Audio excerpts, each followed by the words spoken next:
যারা যারা চাকরি রিলেটেড গুরুত্বপূর্ণ আপডেট ভিডিওটি দেখার জন্য ক্লিক করেছেন, ভিডিওটিতে একটি লাইক দিয়ে কন্টিনিউ করার অনুরোধ জানাচ্ছি। আসসালামু আলাইকুম বন্ধুরা, বরাবরের মতো আবারও দুর্দান্ত একটি আপডেট নিউজ নিয়ে আপনাদের মাঝে হাজির হচ্ছি।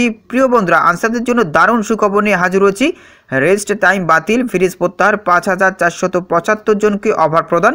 এর সাথে সাথে বর্তমানে যারা আটক অবস্থা রয়েছে তাদের পরিচয় দ্রুত প্রকাশ করা হবে। কবে নাগাদ তাদের পরিচয় প্রকাশ করা হবে সবকিছু কিন্তু আজকের এই ভিডিওটির মাধ্যমে জানতে পারবেন। সো ভিডিওটি অবশ্যই ধৈর্য সহকারে দেখার চেষ্টা করবেন। তাহলে চলুন মূল ভিডিওটি শুরু করা যাক।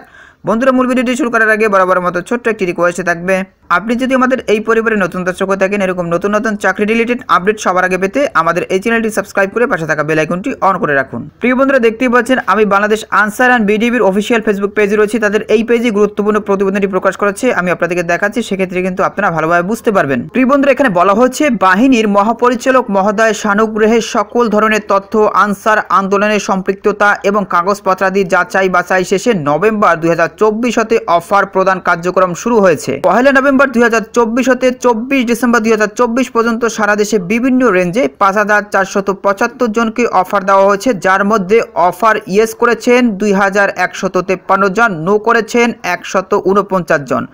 অফারে কোনো প্রতি উত্তর বা রেসপন্স করেননি ৩,১৭৩ জন। অফারের রেসপন্স যারা করেননি বা নো করেছেন তাদের উদ্দেশ্যে কর্তৃপক্ষের সুস্পষ্ট নির্দেশনা হলো, রেস্টবিহীন একটানা দায়িত্ব পালন করতে চাইলে দেশের যে কোনো স্থানে অফার গ্রহণ করার মানসিকতা থাকতে হবে।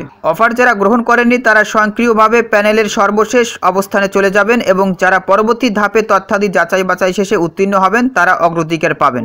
ইতিমধ্যে আনসার আন্দোলনের সক্রিয় থেকে যারা কার্ডে অবস্থান করে দায়িত্ব পালন করেছিলেন তাদের একটি বড় অংশকে তথ্য প্রমাণের ভিত্তিতে ফ্রিজ করা হয়েছে।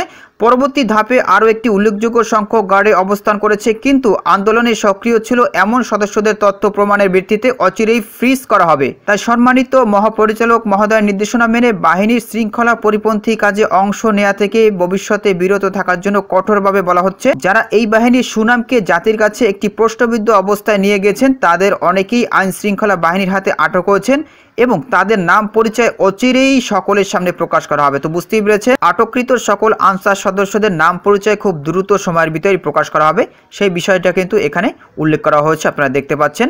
এছাড়া আরও অনেক আনসার সদস্য রয়েছে যারা আন্দোলনে উস্কানি দিয়ে কর্মবিরতি করে এখন মানবিক আবেদন করেছেন বা নিজেদের নির্দোষ দাবি করেছেন। এদের অনেককেই শনাক্ত করা হয়েছে। এ সকল মিথ্যা তথ্য প্রদানকারী সদস্যদের তথ্য প্রমাণ সহ সকলের সামনে দ্রুত নিয়ে আসা হবে। বাহিনীর প্রতি অনুগত সকল আনসার সদস্যবৃন্দকে ধৈর্য সহকারে গার্ড সংখ্যা বৃদ্ধির সাপেক্ষে অফার প্রাপ্ত হওয়ার জন্য অপেক্ষা করার জন্য এবং রেস্টবিহীন দায়িত্ব পালনে দেশের যে কোনো প্রান্তে অফার গ্রহণ করার জন্য অনুরোধ করা যাচ্ছে। তো এখানে দেখতে পাচ্ছেন ১ নভেম্বর ২০২৪ থেকে ২৪ ডিসেম্বর ২০২৪ পর্যন্ত সকল তথ্য এবং কাগজপত্রাদি যাচাই বাছাই শেষে সারা দেশে স্মার্ট কার্ডধারী ৫,৪৭৫ জন আনসারকে অফার দেওয়া হয়েছে। অফার গ্রহণ বা ইয়েস করেছেন ২,১৫৩ জন, অফার নো বা গ্রহণ করেনি ১৪৯ জন, অফারে কোনো উত্তর দেননি ৩,১৭৩ জন। তো প্রিয় বন্ধুরা, এই ছিল মূলত আজকের আপডেট নিউজ। এই বিষয়ে যদি আপনাদের কোনো মতামত থেকে থাকে তাহলে অবশ্যই কমেন্ট করে জানাবেন। পরবর্তীতে নতুন কোনো আপডেট নিউজ নিয়ে আপনাদের মাঝে হাজির হব। সবাই ভালো থাকবেন, সুস্থ থাকবেন, আল্লাহ হাফেজ।